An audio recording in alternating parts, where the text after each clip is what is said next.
for instance, given by the problem itself, x1 squared plus x2 plus x3 minus 1, right? You should add this thing, right? You always add this thing, x1 plus x2 squared, and so on, right? F is given. Then the only thing missing here is Jacobian F. Then Jacobian F is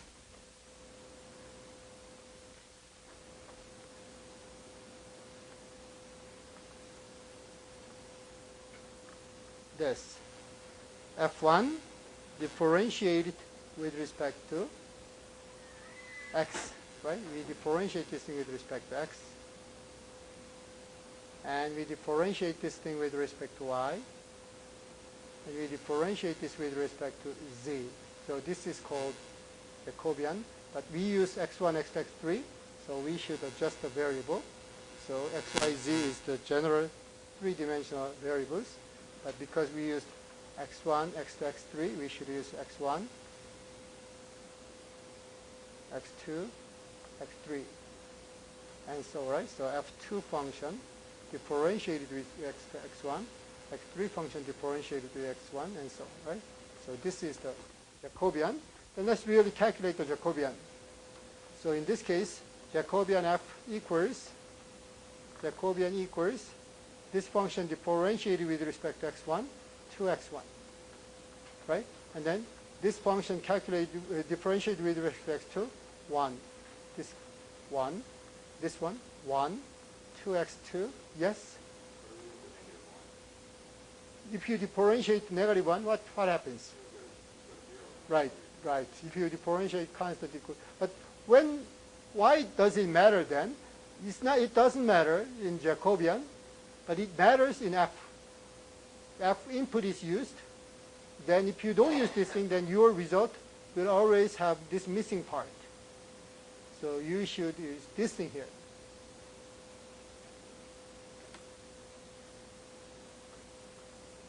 One, 2x3. So this is the Jacobian function. So Jacobian matrix can be determined by differentiating f1, f2, f3 function by the variables, right? By the variables. Partial derivatives are used.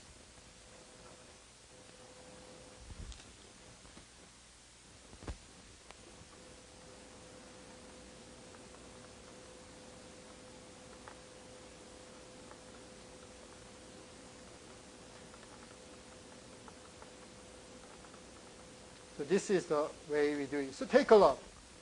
Then after finding the Jacobian, you take the inverse matrix, or you put in this number.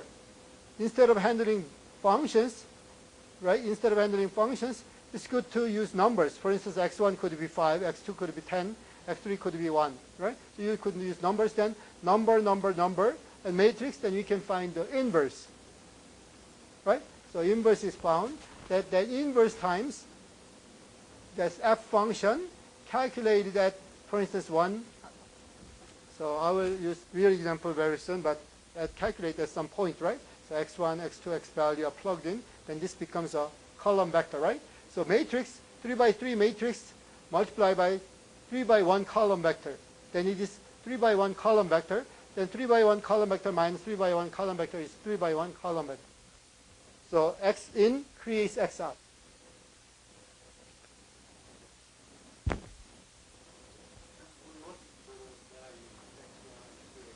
Right, solution. That happened to be solution.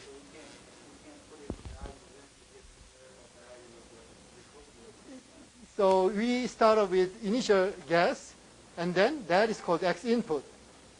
So we calculate the value at x input.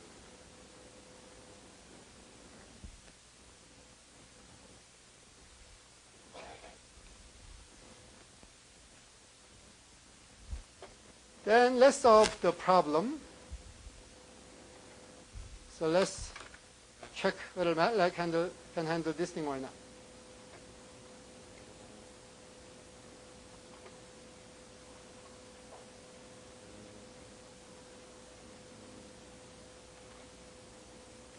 So let's write it. in M file.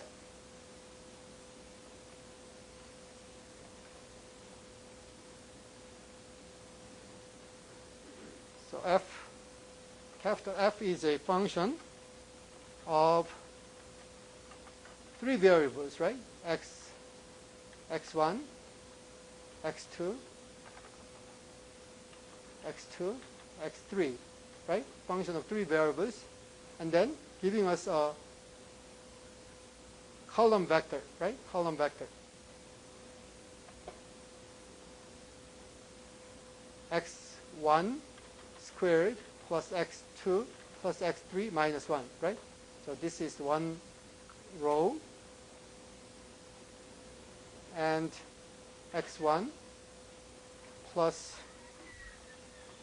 x2 squared plus x3 minus 1, and this is second row, and then x1 plus x2 plus x3 squared minus 1. So I wrote the function f. Let's check the function f of x, y, z. Oh, I should run it. I should save it, and then save in.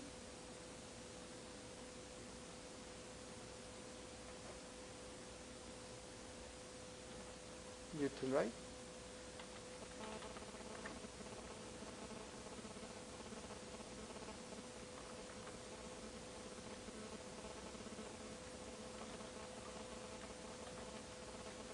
Oh, I see. Undefined variable. So we can calculate that, but it looks strange.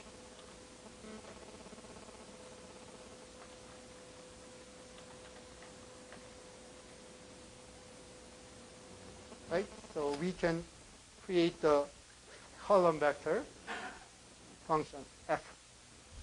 You follow me or not? So I completely defined f function. Now I will define Jacobian f function. So Jacobian f function equals x1, x2, x3 input with the matrix such as 2 times x1,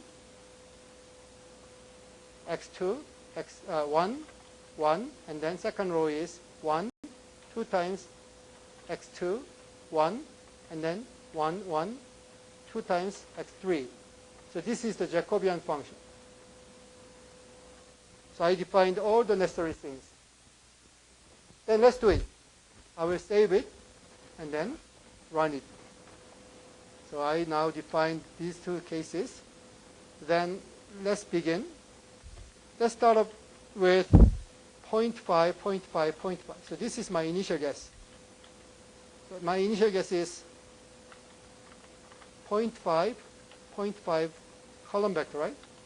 So this is my initial guess. This is my solution. Then let's follow the formula. X out equals X in minus Jacobian f of x, right? F of x.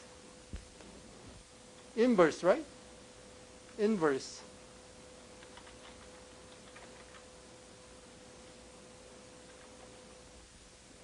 And then multiply by f of x. Do you follow me or not?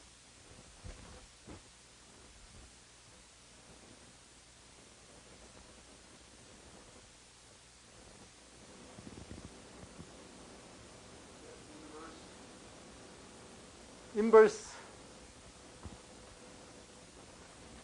of this matrix, right? Inverse of this matrix, this portion, right? In the formula, Jacobian matrix inverse, calculate at x input value. So x input value is plugged in and inverse. Because I used column vector, the function is defined in the row form. Yes,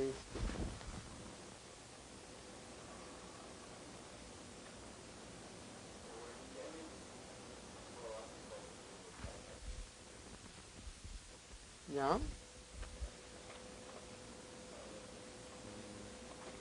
So I will convert this thing into matrix form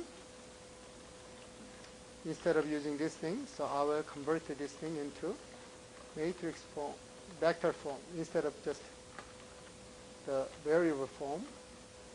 Do you follow me? So it's just a matrix form. The same thing done in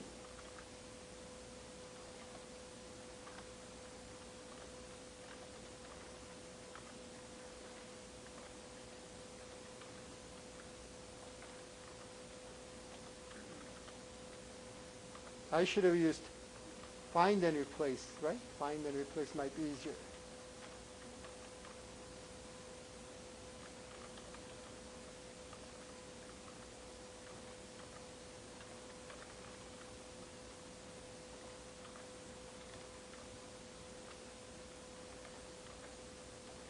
So I completely rewrote the thing using row vector input form, right?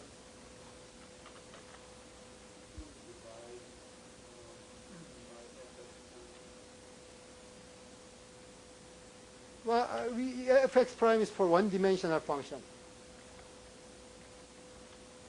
Do you know what I mean? What is the inverse in I and B? So I did the wrong thing here, right? What is wrong with this?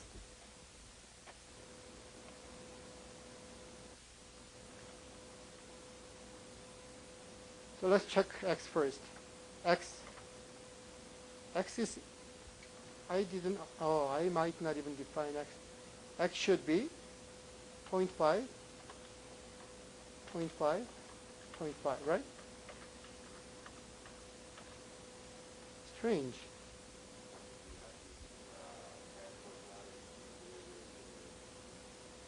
Really?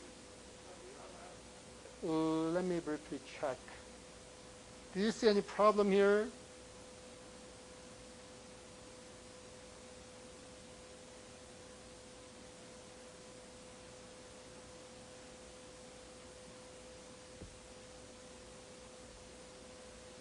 Because x is a column vector, and this requires row vector.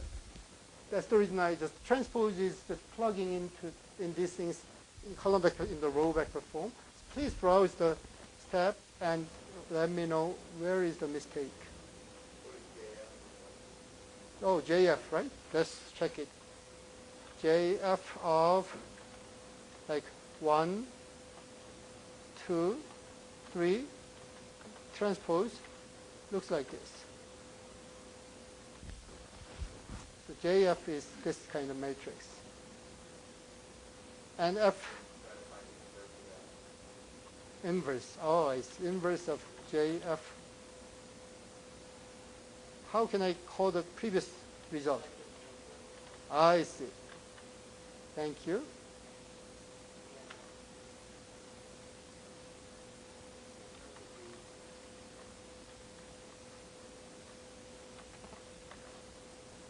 So inverse still exists. So it's very strange.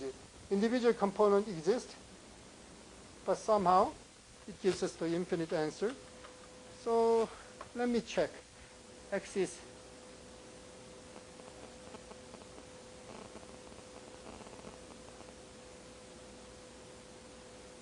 F. Do you doubt F? So let's check F. F of 1.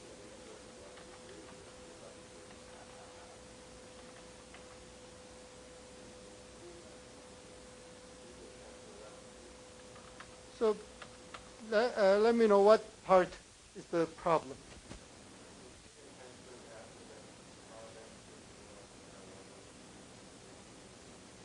X is a column vector. X is F is a column vector, right? Column vector equals column vector minus 3 by 3 matrix multiplied by a column vector. F is a column vector. Yes?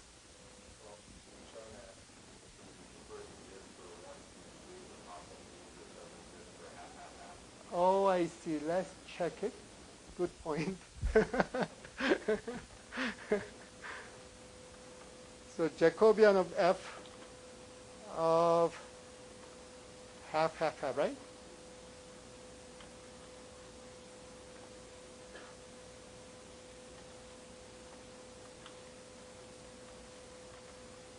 and then inverse of this thing, right? Yeah, thank you. I chose a bad one. So my initial guess was bad. Thank you very much.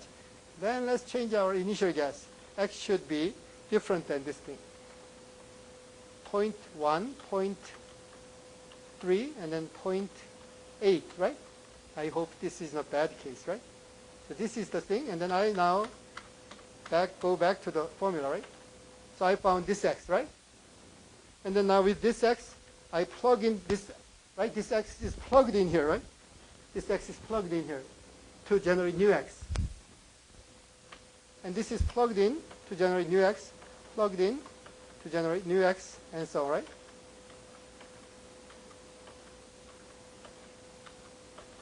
So roughly 0, 0, 1 will be the solution.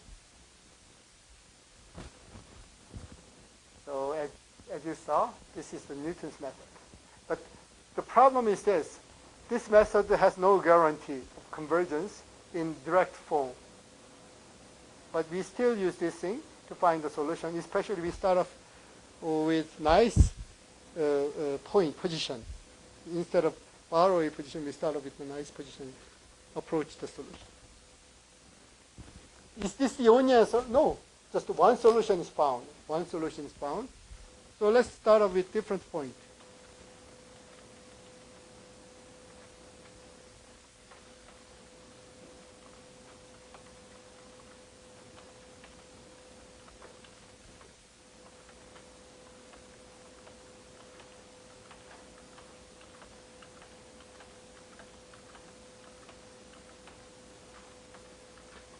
Is this a solution? It could be, right?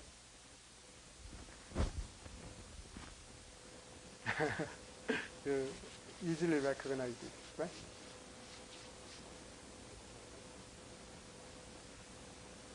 Yes?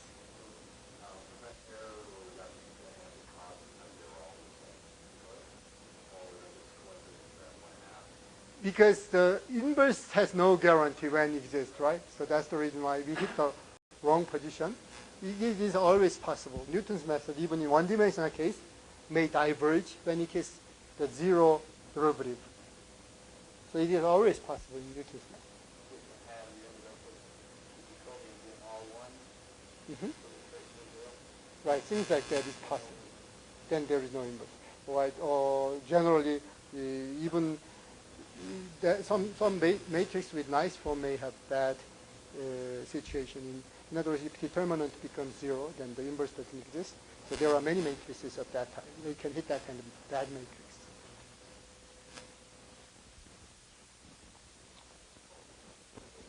So there could be many different solutions, right? So let's try a different position.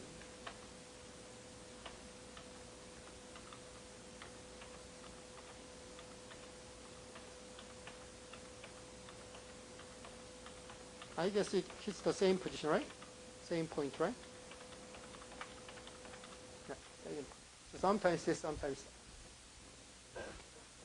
Because of this reason, finding all solutions is a tough subject. So there are papers about finding all solutions. And this kind of thing is called complex variety, satisfying some equation in complex fields. It's a tough area. It's a tough area. Finding the solution of one-dimensional function is not easy either. Even one-dimensional function, right? One variable function is not easy. Finding all solutions is not easy. Finding a solution is the one that we cover here. But finding all solutions is a whole new story. In any case, I showed you the theory. I even showed you the implementation. And as you can see, implementation requires function definition, right? Function Jacobian definition, initialization, and then running, right? Initialization and then looping, right?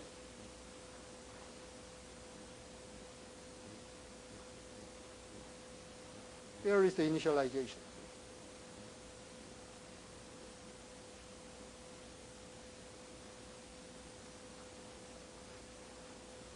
Here, right? So take a look. Essentially, other than looping part, one line, right? Two lines, and then three, and then looping, right? 4 lines, right? That's it. 4-line program will do.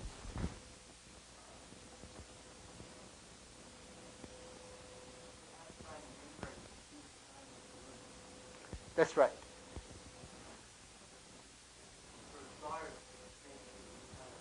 Yeah, it's very annoying. But if you find the inverse here, right? Somehow if you find the inverse here, right? Then it might be better, right? In other words, if you find the inverse here, right here, do you know what I mean? If you find the inverse right here, and if a function is defined somehow, then it might be easier. Yes?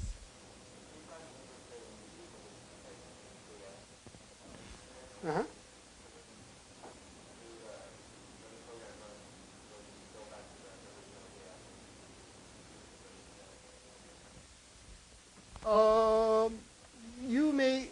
You mean with this JF or JFI? Then you should change this thing a little bit, right? Right, yeah, JFI. So I will write the part. Then you should write JFI without inverse, right? JF inverse function. And even this one is not efficient because each time it hits this thing, it should calculate the inverse. So you can even find the inverse of this thing and then write the function, inverse function itself. So I will copy this thing and then find the inverse itself. So inverse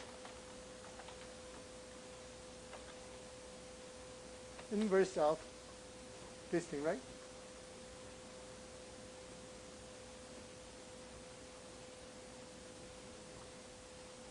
Inverse of this thing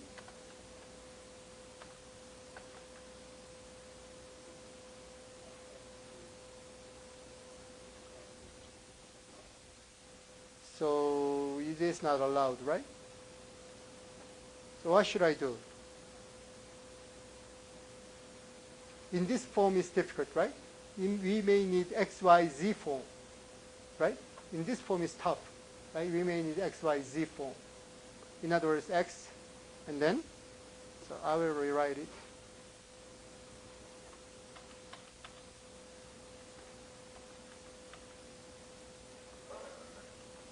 Right, XYZ form, and then inverse of 2 times X, 1, 1, 1, 2 times Y, 1, and then 1, 1, 2 times Z. Right, this kind of inverse might be calculated, right? So you may put this in the place. Instead of letting it calculate the inverse, then we can check easily when inverse may not exist, right? We have unlucky situation hitting this, right? Having this equal to 0, right? If this is equal to 0, it has this becomes 0 means this might be a determinant, right? Determinant is equal to 0. Then we hit the infinite value. In fact, let's calculate the determinant of this thing too. Then we may get the thing that we sought. So only difference is 2 multiplied, right? 2 multiplied to this number is the denominator. In any case, you can implement any way you want. Just pure Jacobian, and then you can use the stuff that I showed you, or you can use inverse there, or you can really find the inverse function is JFI is found, right? JFI function, and then you plug in. Any way you want. It depends on your project or situation. Assume that your project requires faster speed, then it's good to implement this way. Or you can even collect the common factors, right? Common denominators in one number, and then use the number here, right? And then do the calculation faster.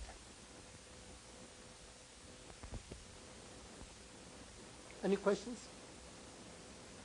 So essentially, this is it for the system solving.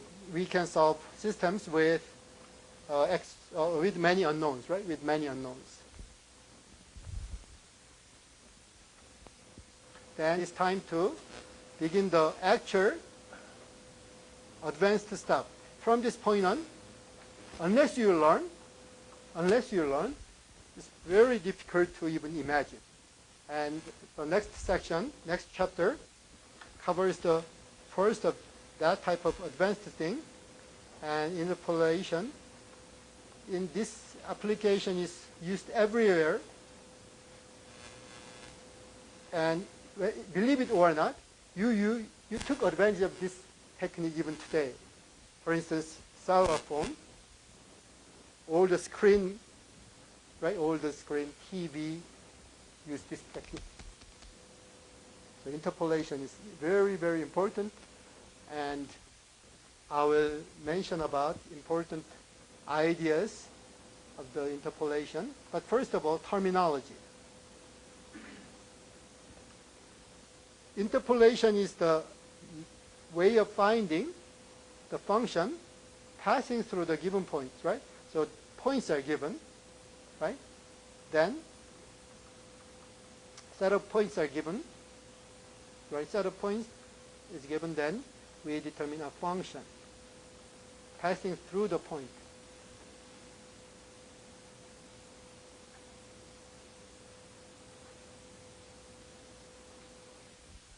So this is interpolation.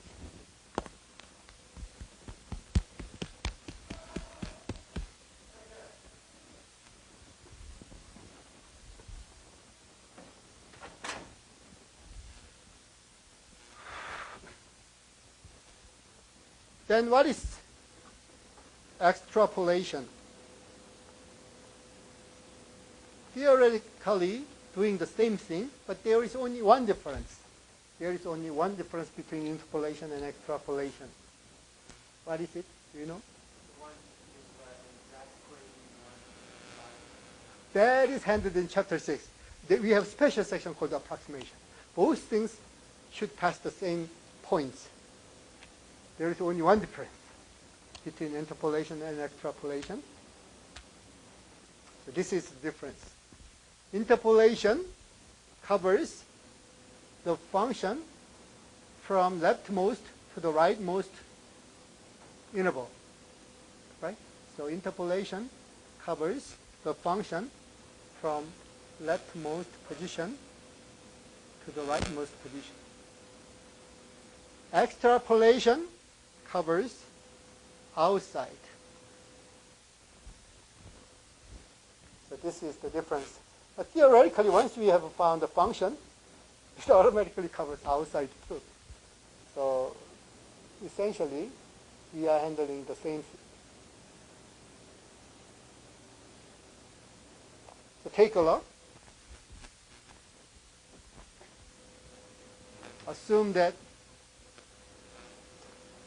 these points are given. Then if we find a function like this, then it's interpolation, right? But assume that we find a function like this, it's an extrapolation. So theoretically, we are handling the same thing. Only definition is different. Do you follow me? So from this point to this point, we have found a function, interpolation. But now, we are covering these things, the extrapolation. But essentially, we are finding functions. Whether interpolation or extrapolation, we are finding functions. So we are doing the same thing, but this is the difference.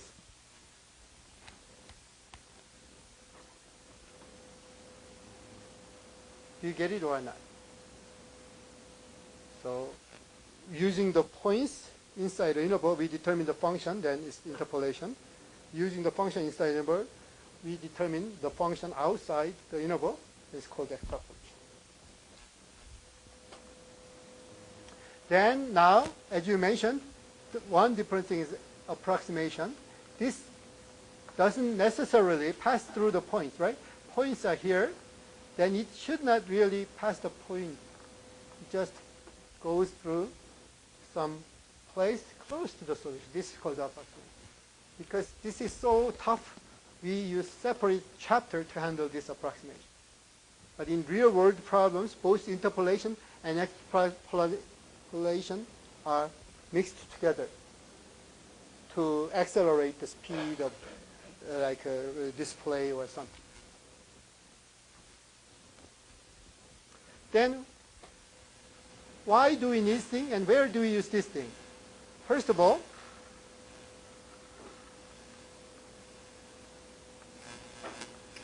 point represent some kind of function, right? Point represents some kind of function. What is the benefit? What is the benefit of doing this? Assume that you are storing the data, and data happen to be a curve. Then there are two ways of storing it. Group 1, very diligent group, picks the position. Oh, this is 0 point. At 0 point, height is 1. And then next point is 0.0001, and height is 1.1, and so on. So very diligently made a chart like this. And at 1, right? At 1 point, we have 1.276, right? So one group made this kind of chart and used this data to represent the curve. And then made a program using this idea. The other group, knowing mathematics well, especially knowing interpolation part well, do not store the data this way, and they store the data by using these 3 points. So, it is 0.1, 1.2, and this is 0.3 and 2.7, and this is 1 and then 1.276. So two groups implemented the curve. One group used interpolation, the other group used brute force approach. So when we ask the computer display, both groups display the same curves. So these people spend so much time and invest a lot of money. They say, oh, mine is better than yours. Okay. But now, stress test. Some examiner came and then asked the group to expand. So expand this 10 times. Suddenly what happened is this one. Initially, the second group curve looked nice. Wow, it looked nice. But when it is stretched 100 times, suddenly curve looked like this.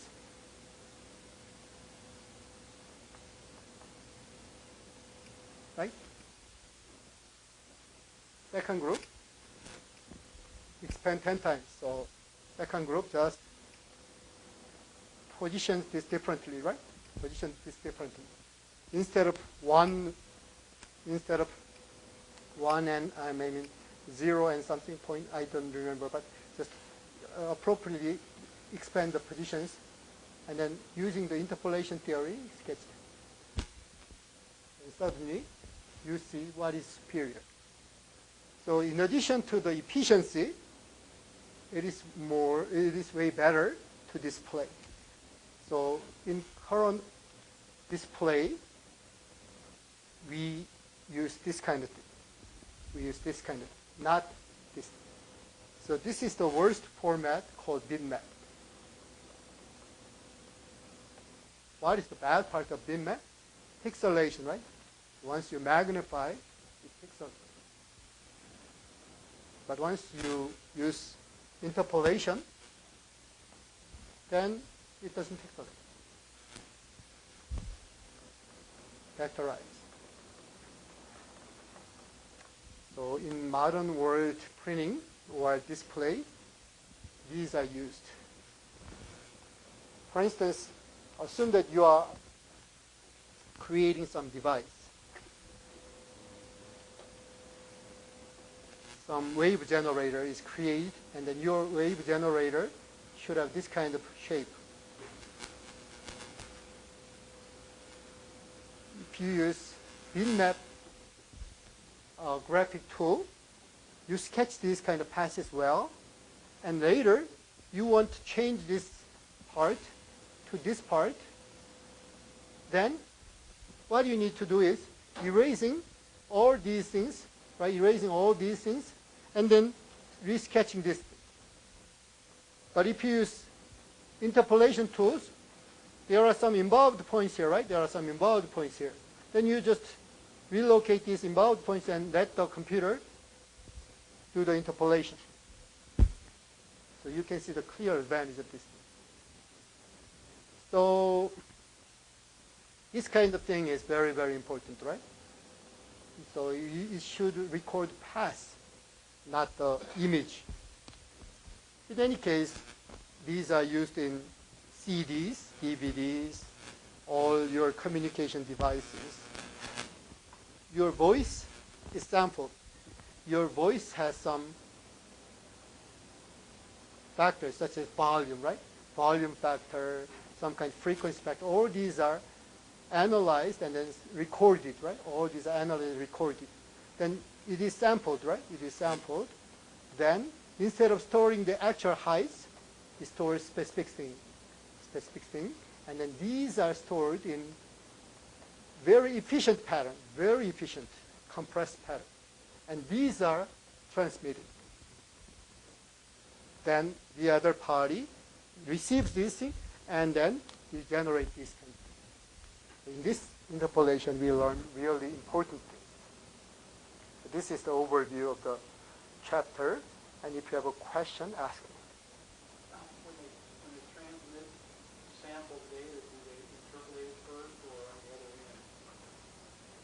Always, these things come, like called spectrum comes. Then using spectrums, you can always restore the original data. So always do the interpolation in the receiving end. Yeah.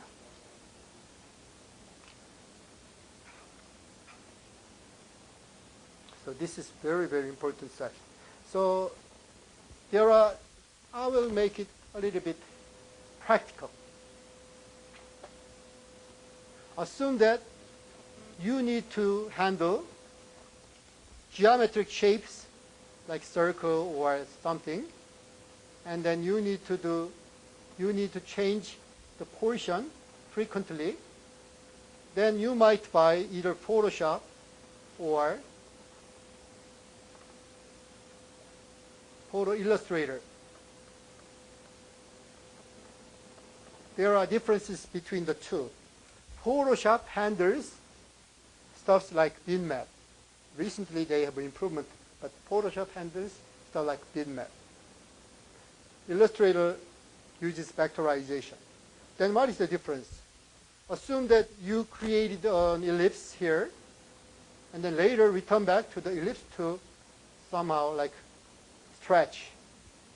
Then all you can do is somehow erasing this portion completely and then resketching.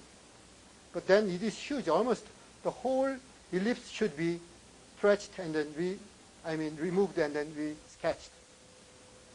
But if you use Illustrator records paths, vectorized, so you can just stretch points, then you do stretch. So this is the difference between two products made by the same company.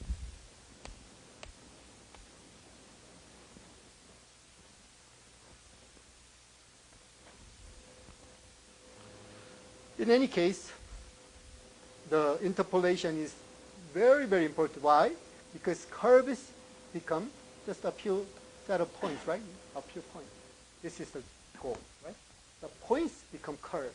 Curves become points. So with points, we can generate a curve. This is the idea. And Photoshop uses this idea to store data.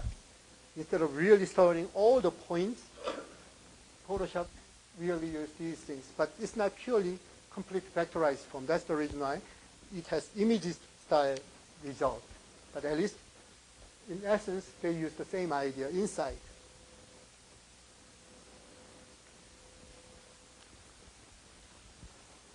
please check whether you completely understand the reason why we are studying interpolation right now.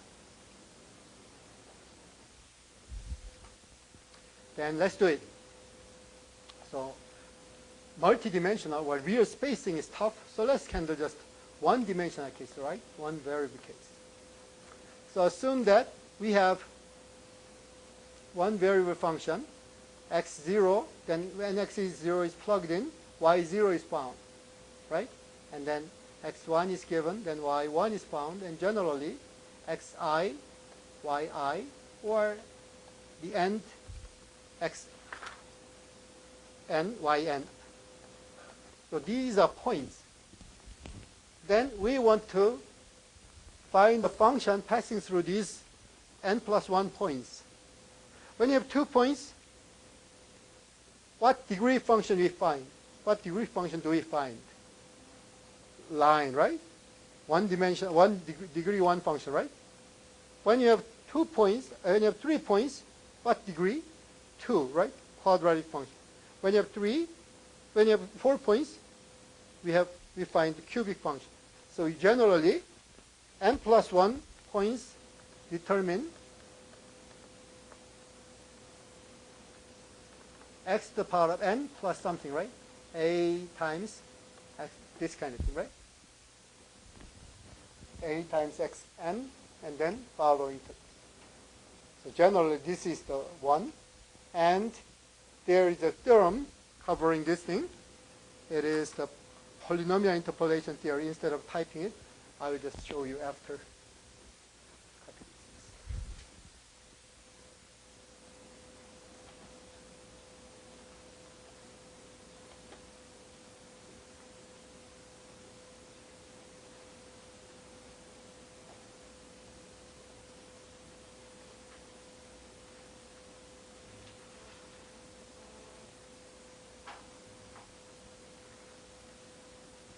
So there is a theory covering it, and what is it?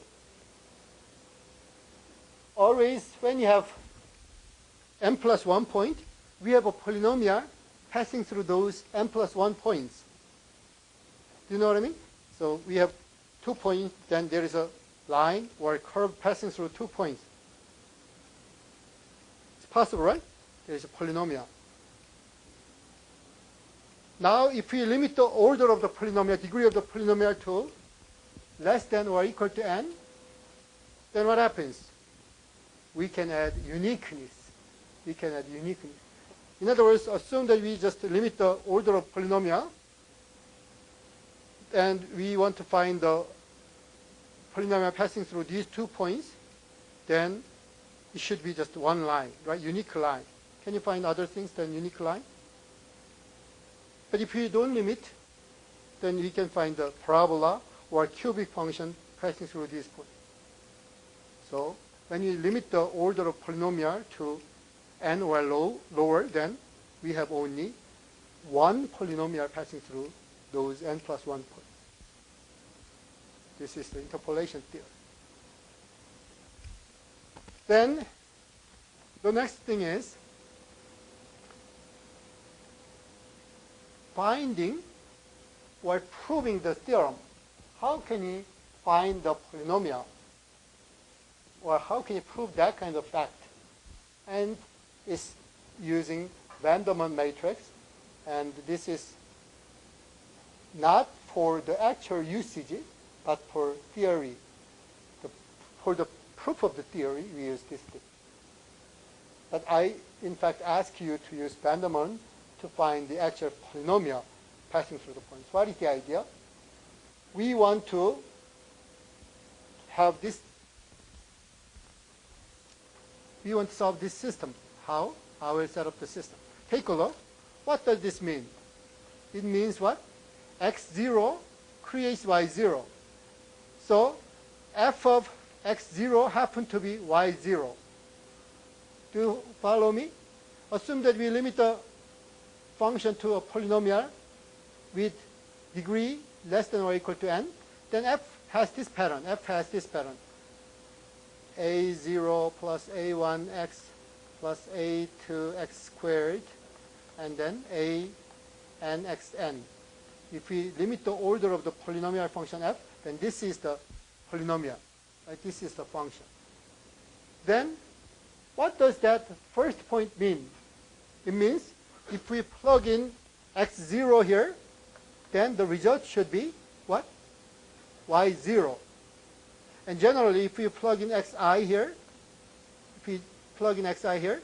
this means what? The result should be what? yi. So we can create a linear system having these things from I equal to 0 up to n, total n plus 1 equations. You follow me?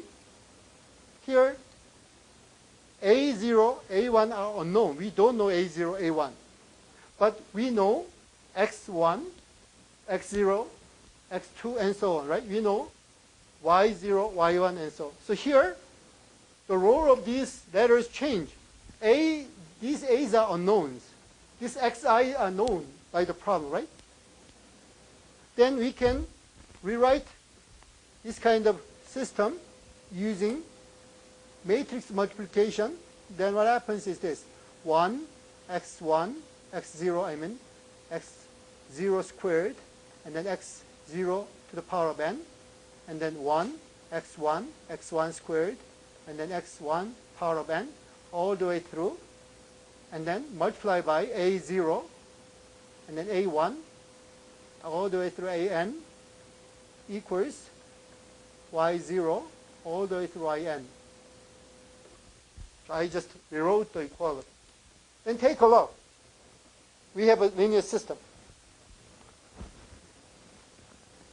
And then we can solve this linear system for a0 up to an if this is not singular, or if this is invertible, it's possible to solve this for a matrix. And Vandermonde investigated this kind of matrix and concluded that this kind of matrix is invertible if xi's are all distinct. If xi's are all distinct, this kind of matrix is invertible, meaning we can solve this system for A, and this has a unique solution. So this is the proof of the previous theorem. This is the proof of the previous theorem. The polynomial interpolation theory is completely proved here by Vandermonde matrix. We don't really use Vandermonde matrix to find the interpolation, but it's possible, but it's not efficient. So let's use Vandermonde matrix idea to find the interpolation. I will give you a function. I will give you 2 and 3 points. Initially 2 points and later 3 points. So please find the function passing through these 2 points with degree less than or equal to what? In this case, 2 points meaning degree of the polynomial should be less than or equal to what? 1. So that means you should find the polynomial a0 plus a1x passing through these 2 points. Then what should you do? a0 plus a1 times 1 equals 2. a0 plus times a1 times 3 equals 4. Then by subtraction we get a1 multiplied by 2 equals 2, so a1 equals 1. And then because a1 is 1, a0 is 1. So end result is this. So we can find the polynomial using Vandermonde matrix ID. Then I handle the easy thing, and I ask you to handle the hard thing.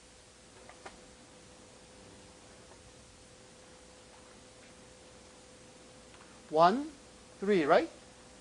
And then 0, 1, and then negative 1, and 1. Please find the matrix. Please find the polynomial passing through these 3 points using Vandermonde ID. It's good to write these things in order.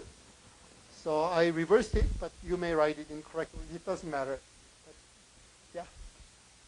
Please find the matrix. Please find the polynomial passing through these 3 points using Vandermonde ID.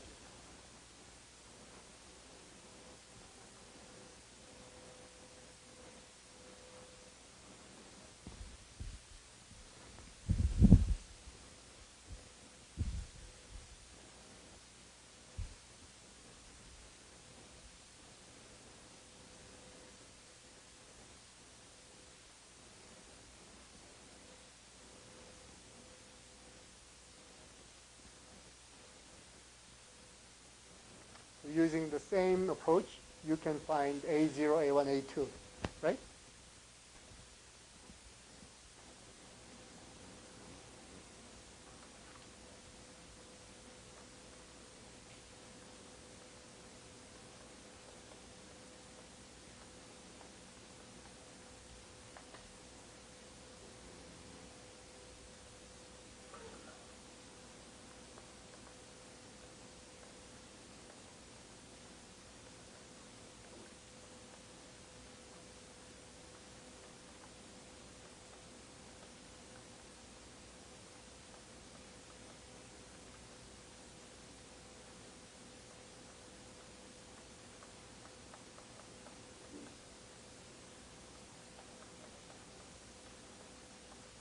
This is it, right? So you can solve this system for A1, A2, A3 to find the solution. And if you do the quick calculation, A0, A1, A2 are all 1. So the function is 1 plus x squared. So this is the polynomial passing through.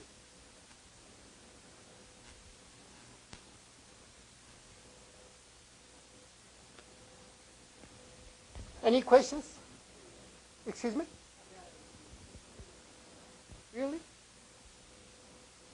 Let's solve it reversely. If you plug in 1, you get 3, right? If you plug in 0, you get 1. If you plug in -1, you get 1. Right? So something might be wrong. Did you get these things, these lines? Or some line different? Then take a look. From this, we already determined A0 equal to 1. Then 1 is used to then A1 plus A2 is 2. 2, right?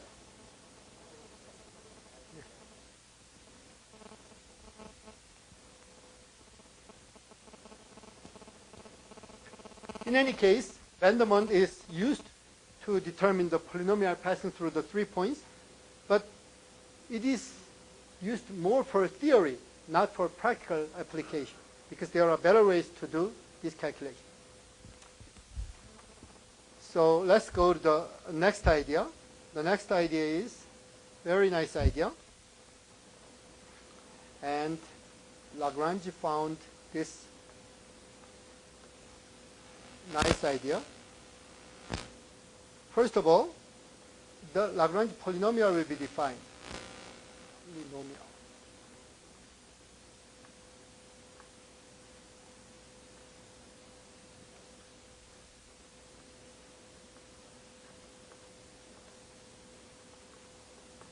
So assume that we have, I will use the same points. Assume that we have 1, 3, 1, 3, 0, 1, -1, 1. Then, as you can see,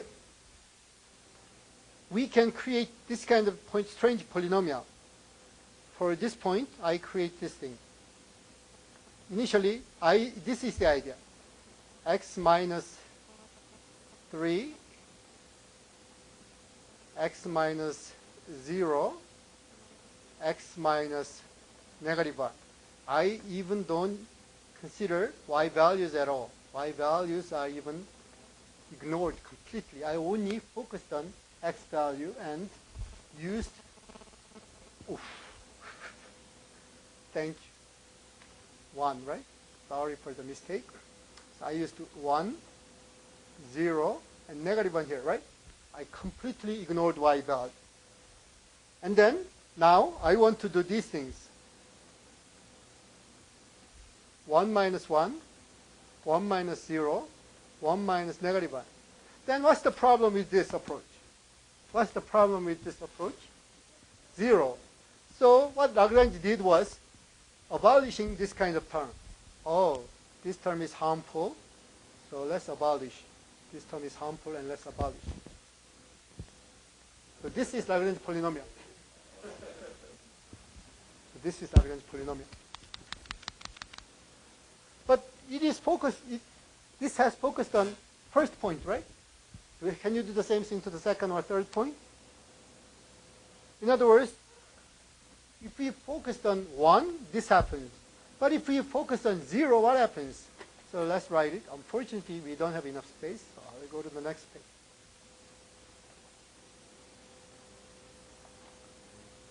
So we don't even need y value, so I will just write x value, 1, 0, negative 1, and I created this kind of thing, something minus those given points. So minus 1, minus 0, minus negative 1, right? Minus 1, minus 0, minus negative 1. These are used, right? Then top has x, right? Top has x.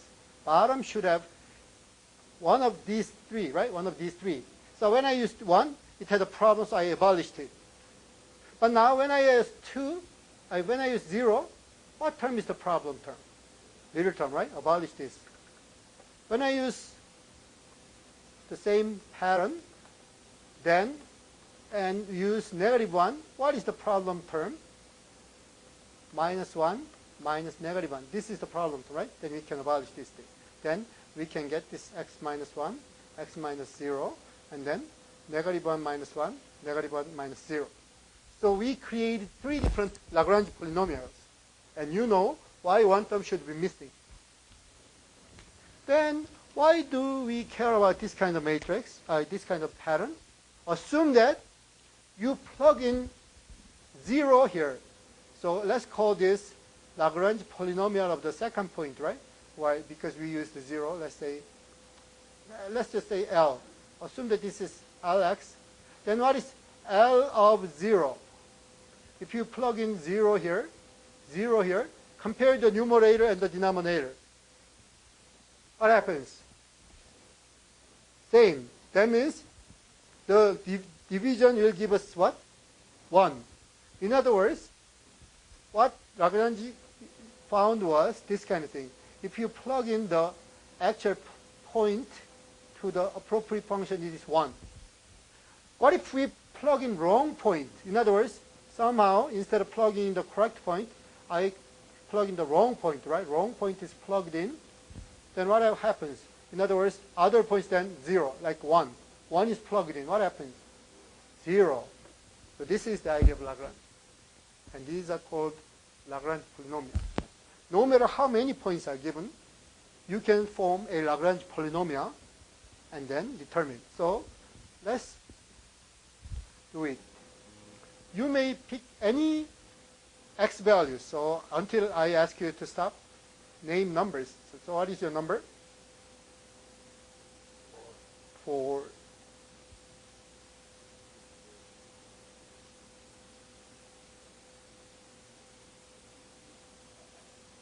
What? 7?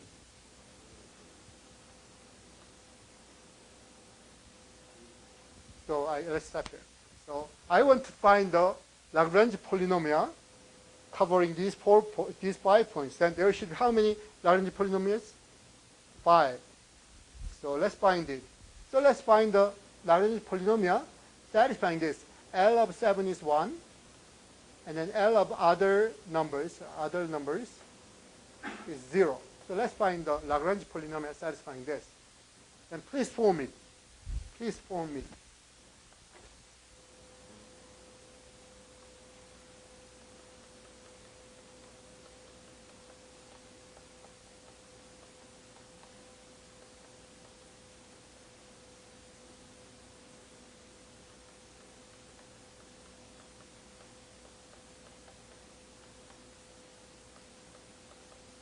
Done, right?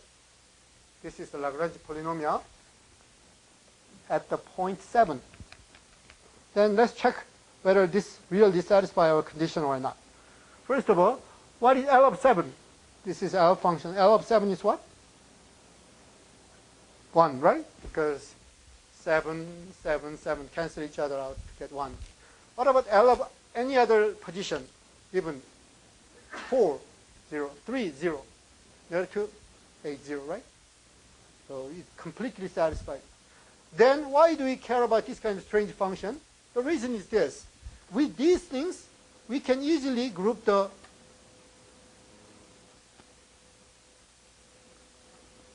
parts to get the interpolation. In other words, assume that you have x0, y0, up to xn, yn. Then we form Lagrange polynomial 0 for this position, and then Lagrange polynomial n for this position, and in between. And then after forming these things, right, after forming n plus 1 different polynomials, now we can create this polynomial, y0, L0x plus y1, L1x, and then yn, lnx. Then what happens? If you plug in x0, all others are 0, but this one, right? And then L0 of x0 is what? 1. So 1 times y0 is what? Y0, we get this value. It happens to all the points. That means it's an interpolation. So this is way better than the previous Vandermonde idea when the size of polynomial is huge. The number of points are like 100. Then the matrix that we need to handle is 100 by 100 in Vandermonde case. In addition, Vandermonde matrix is not a good matrix. It's very difficult to handle. But here, we can form these things and then handle. Then before going further, because we don't have enough time, I will let you know what we will cover next time. Assume that somehow some crime scene or some accident is recorded in a tape. In other words, tape has some gun sound, like car sound and voice, all sorts of, all things are recorded. And it came to people, and some people said, oh, the thing that we can do is just removing this sound or that sound. But mathematician heard this thing and then said, oh, we can completely analyze these things piece by piece. So all the things are mixed together, and mathematicians can completely distinguish violin sound from piano sound from like gun sound, all this how. These kind of things will be covered next time. And roughly, the idea is using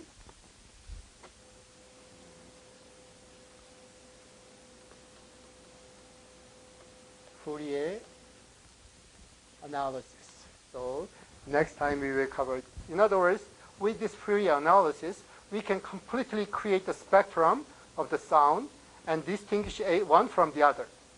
So we know what is the gun sound, and we can completely remove other things but the gun sound. So you know that people digitally remaster old nice pieces, right? Old work. This is the way they do it.